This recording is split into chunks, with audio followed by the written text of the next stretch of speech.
Deep within Yale's Spiniki rare book and manuscript library rests an anomaly that has defied centuries of human intellect. The VOYNICH manuscript. Imagine a medieval tome of 240 pages, small enough to fit in your hands, yet vast in its enigma.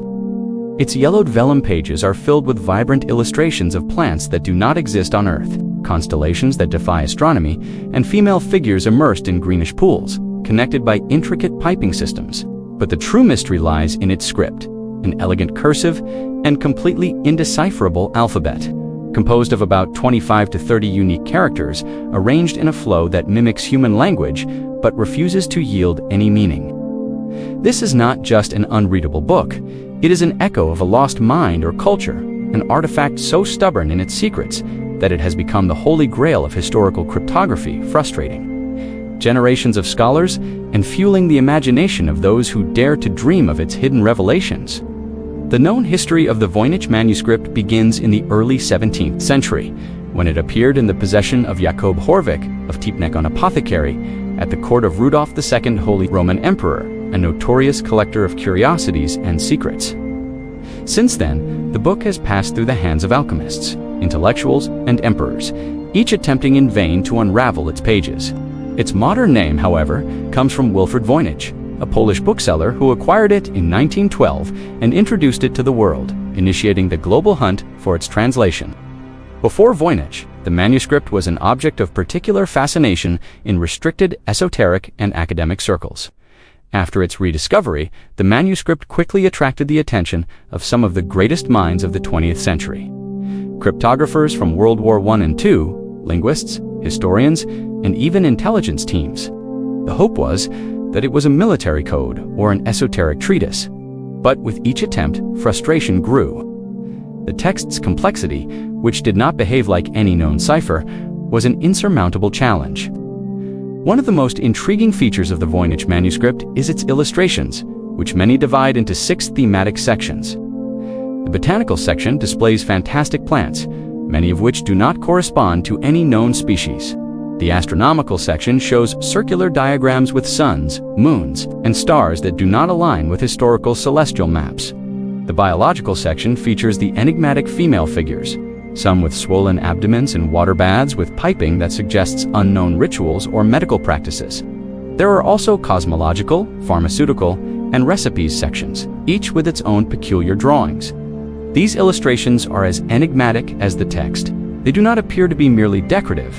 Instead, they seem to be an integral part of the information the manuscript attempts to convey. However, without the key to the text, the images become a visual labyrinth, offering suggestions of meaning but never revealing a cohesive truth, leaving us with the feeling of being on the verge of a great discovery, always one step short. Cryptographers and linguists have approached the VOYNICH in various ways, each culminating in a dead end. The first attempt was to consider it a simple cipher, like those common in the Middle Ages. But the frequency of characters and the absence of repeating patterns that could indicate common letters like E in English or A in Portuguese quickly ruled out this hypothesis. Others suggested it was a more complex polyalphabetic cipher, where the same letter could be encoded in different ways. But even sophisticated statistical analyses failed to find a cryptographic rhythm. A popular theory is that the VOYNICH is a steganogram, where the real message would be hidden within seemingly meaningless text. This would mean that the words we see are just a disguise for information coded in another way, perhaps in stroke counts or letter positions. But again, the lack of any tangible clue makes this approach a search for a needle in a haystack of mystery. With the advent of digital technology, the hope of deciphering the VOYNICH manuscript resurfaced with vigor. Artificial intelligence and machine learning algorithms have been trained to analyze patterns, frequencies, and linguistic structures on a scale that the human mind could never achieve. In 2017, researchers from the University of Alberta, using AI, claimed to have identified some Hebrew words, suggesting that the manuscript could be a coded translation from Hebrew. However, the resulting translation lacked grammatical or syntactic coherence, sounding more like a sequence of keywords without context. Other AI teams pointed to languages like Arabic, or even an unknown proto-language. So far, none of these AI-based approaches have produced a complete and verifiable translation accepted by the academic community. The manuscript continues to mock our technology, proving that, For some enigmas, organic complexity and intentional intelligence can be superior to brute computational force, keeping its veil of mystery intact. The theories about the true nature of the Voynich manuscript are as varied as the minds that have tried to comprehend it. One of the most persistent is that it is an elaborate hoax.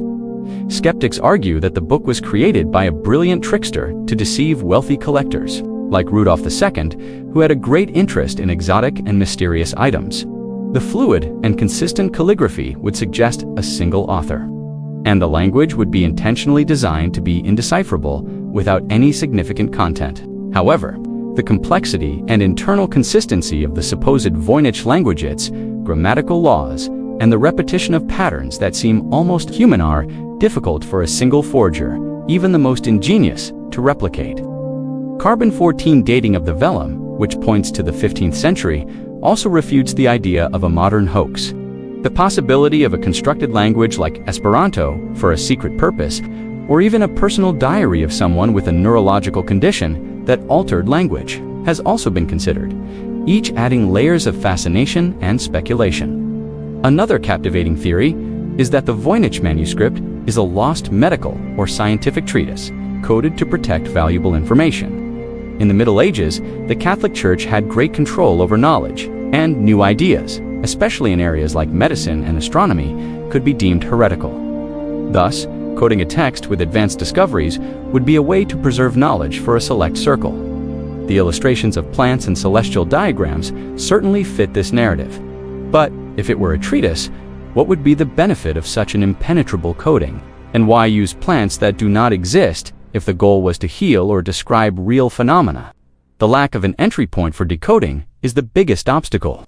The Voynich manuscript, therefore, hovers like a ghost of lost science, a reminder that perhaps there is forgotten knowledge, so well guarded that it has become inaccessible even to those who most yearn for it. The Voynich manuscript remains not only a historical mystery, but a mirror of our own quest for meaning. It challenges us to question what language is, what knowledge is, and how we recognize truth when it is encoded in a way that transcends our comprehension. Whether it is a masterful fraud, a remnant of a forgotten language, a text of occult alchemy, or the delusion of a solitary mind, the fact remains that, after centuries of scrutiny, it refuses to yield its secrets. Every new attempt at decipherment only serves to reinforce its resilience and the depth of its enigma. It has become a symbol of all lost knowledge and everything that is still beyond our reach. The Voynich manuscript is not just a book, it is a portal to the unknown, a persistent reminder that the universe still holds mysteries that not even our most advanced technology can unravel. If this enigma intrigued you, then perhaps you, too, are ready to delve into the deepest secrets of time. Consider following our channel for more journeys like this.